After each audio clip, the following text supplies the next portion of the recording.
राधानगरी अत्याचार प्रकरण, आरोपीच्या कथित मुजोर वर्तनामुळे संताप। राधानगरीतल्या महाविद्यालयीन युवतीवर अत्याचार प्रकरणातील आरोपींना न्यायालयात हजर करण्यापूर्वी वैद्यकीय तपासणीसाठी नेण्यात आलं असता प्रमुख आरोपी प्रणवगिरी पालकर यानं प्रसारमाध्यमांच्या उपस्थितीत दाखवलेल्या कथित मुजोर वर्तनामुळे नागरिकांमधून संताप व्यक्त केला जातोय।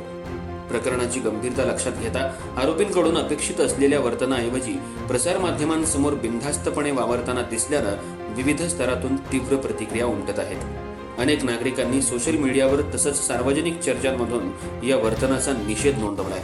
दरम्यान आरोपी विरोधात यापूर्वीही अनेक तरुणींना फसवल्याच्या चर्चा परिसरात होत असून याबाबत अधिकृत तक्रारी अथवा पुराव्यांची पडताळणी तपास यंत्रणांकडून केली जाणार असल्याचं सांगण्यात आलंय। त्यामुळे या प्रकरणाच्या तपासाकडे सर्वांचं लक्ष लागलंय। राधानगरी तालुक्यातल्या सामाजिक आणि राजकीय क्षेत्राशी संबंधित असलेल्या या प्रकरणामुळे परिसरातलं वातावरण तापलं असून आरोपीच्या कथित वर्तनाबाबत पोलिसांकडून कोणती भूमिका घेतली जाणार याबाबत उत्सुकता निर्माण झाली आहे। सध्या या प्रकरणाचा तपास सुरू असून पोलिसांकडून पुढील चौकशी आणि कायदेशीर कार्यवाही केली जाते। नागरिकांनी मात्र आरोपींविरोधात कठोर कारवाईची मागणी केली आहे। न्यूज शाहीसाठी मुरगुड प्रतिनिधी सर्जेराव भाट।